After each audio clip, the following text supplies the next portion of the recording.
Norval. Hello, everybody, and thank you for joining us. It was a crushing day for the stock market today with the biggest one-day loss in 5 years. And it's all due to one thing, the tariffs announced on goods entering the United States. And with fears that prices will be going way up, some Americans have started panic buying. And the message from the White House is trust in President Trump. Les Trent with advice from the experts. Bloodbath on Wall Street. Stocks are tumbling. Big market sell-off this hour. It is ugly out there. Many analysts predicting dire days ahead. Though the worry is that the trade war is going to increase prices, eat into profits, that it could kill jobs. If these are sustained, Right. that it won't just be a U.S. recession, it'll be a global recession. Check out the headlines. Trading blows. World War fee.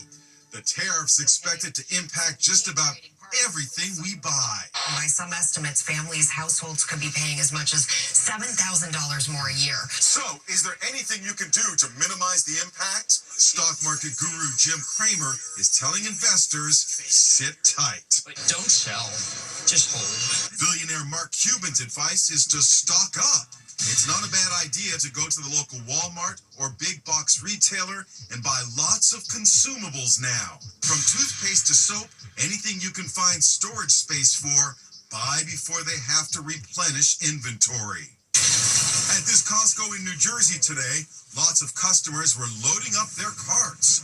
But it was certainly not the panic buying seen during those bleak days of COVID. President Trump had a positive spin on the fallout today. You'll see how it's going to turn out. Our country's going to boom. White House officials made the TV rounds, trying to reassure a jittery nation. To anyone on Wall Street this morning, I would say trust in President Trump. World leaders are reacting to the tariffs, including the Prime Minister of Australia, who said of the tariffs, quote, nowhere on earth is safe. And that apparently includes 2 islands where the only inhabitants are penguins.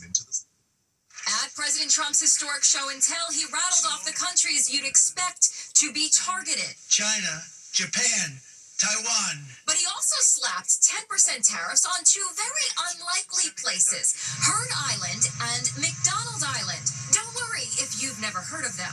Hearn and McDonald Islands are uninhabited by people.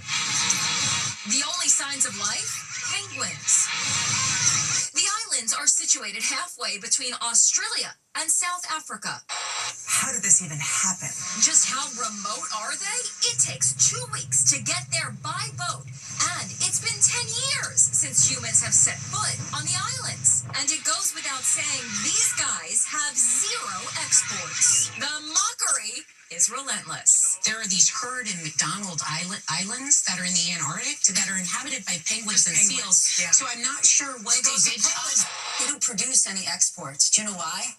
Because there are not any human beings that even live there. There is no possible way that they could be taking advantage of us on trade. What we do not know is if the penguins who live there will retaliate. Okay. The White House says the 2 islands were included because they are part of the Australian territory. This sports reporter in New Orleans covering the Super Bowl was found dead in his hotel room. Authorities say it was a robbery turned deadly after a woman he met in a bar drugged him. These 3 men tell Inside Edition that they too were preyed upon by the same woman who's been dubbed the Bourbon Street Hustler, and they are pleading with other potentially embarrassed victims to come forward. Here's Stephen Fabian.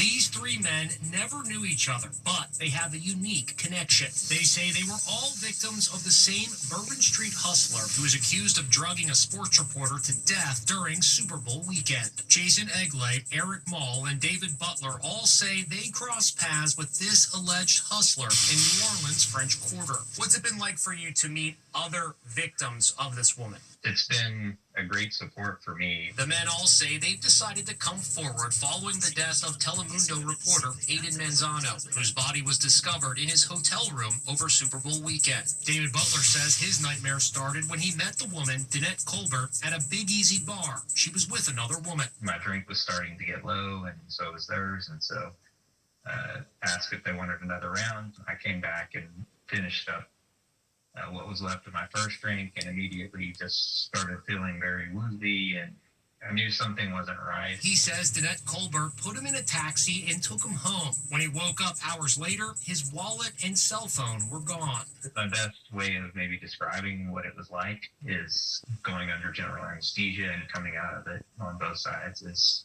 you're there and then you're not. Jason Egley says he was at a French Quarter bar when he thinks somebody spiked his drink. He called an Uber. Danette Colbert, he says, pulled up in a car posing as his Uber driver. And there's a discrepancy about where we're supposed to be going. Danette, who's driving, asked to see my Uber app. I open up the app, handed my phone, and then she's like, I don't think I'm your Uber. So she lets us off and she hands me my phone and it's dead. She's like, oh yeah, your phone died. I go home, plug my phone in, go to sleep, wake up, pick up the phone. Not my phone. Eric Mall says he also got picked up by Colbert when she posed as an Uber driver. I hand her my phone unlocked, and through some sleight of hand, she passes me back a different phone. How do I do that? They all say they reported what happened to them to police, but they say that law enforcement was slow to act. They all believe that the so-called Bourbon Street hustler should have been in jail years ago. I've searched her name every week since the day that she drove me, just knowing that she was going to strike again. Cops also arrested a man they say is the Bourbon Street hustler's accomplice. Severe weather is striking 15 states with deadly force. Tornadoes touched down in a number of neighborhoods where terrified residents said they were praying they would be spared from Mother Nature's wrath. Man versus tornado. Please, God, keep it going away. Keep it going away. Please, God. Deadly storms ripped across 15 states in the USA. It's coming this way. Power flashes. Electrical lines erupt and lightning flashes as this massive tornado moves across the landscape. A terrifying tornado swept across this neighborhood in Arkansas. This woman turned herself into a local weather reporter. Reporting live from Tornado Alley. We're doing okay. We have a tornado watch. And in Miami Beach, this video is just emerging. People in an elevator when water from heavy rain starts pouring under the door. A dad clutches his daughter as the water keeps rising. This guy tries to force the door open. When it finally does open in the parking lot, they find themselves in knee-deep water. Rick Sardana pried open the door with his bare hands. They must have been terrifying. Extremely terrifying. I went straight to the elevator door with the intention that I just need to get this open because this is filling up really fast. Wow. Now the woman being called Park Bench Karen after she unleashed a tirade on a mom who was relaxing on a bench having snacks with her kids. Turns out that bench was dedicated to the angry woman's late sister. And evidently she's very picky about how that bench is used. Here's Allison Hall. You don't expect an argument this heated as you're chilling out on a park bench. And my son will bring it. To be respectful. Okay. Parks all over the world honor loved ones with plaques like this. This one's dedicated to Jennifer. But here's the thing. You can honor a loved one, but that doesn't mean you actually own the bench. She donated money to put a plaque on the bench, but she acted like she owned the whole bench. Mom Lindsay Capayao found herself in a nasty confrontation in Sarasota, Florida. These ladies were getting in Lindsay's face because her kids' snacks were strewn about the bench. I don't want trash next to my sister's bench. That's right. This bench has a plaque dedicated to this woman's sister who passed away 2 years ago. Now you're cussing at me. So then they're like, look at this trash. And I was like, that's not trash. That's my son's food. Does their grief excuse their behavior at all?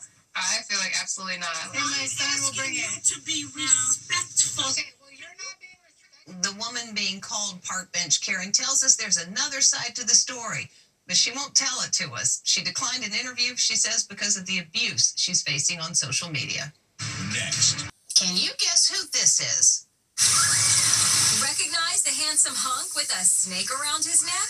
Here's a hint. His dad was legendary crocodile hunter Steve Irwin, who caused an uproar when he held baby Robert while feeding a crocodile. And here's Robert Irwin today. He's 21 and all grown up, showing off his six-pack for a racy modeling shoot. Speaking of Nepo babies, Ava Felipe channels her mom Reese Witherspoon wearing a sexy pink bikini. Reese wore a similar one in this iconic scene from Legally Blonde back in 2001.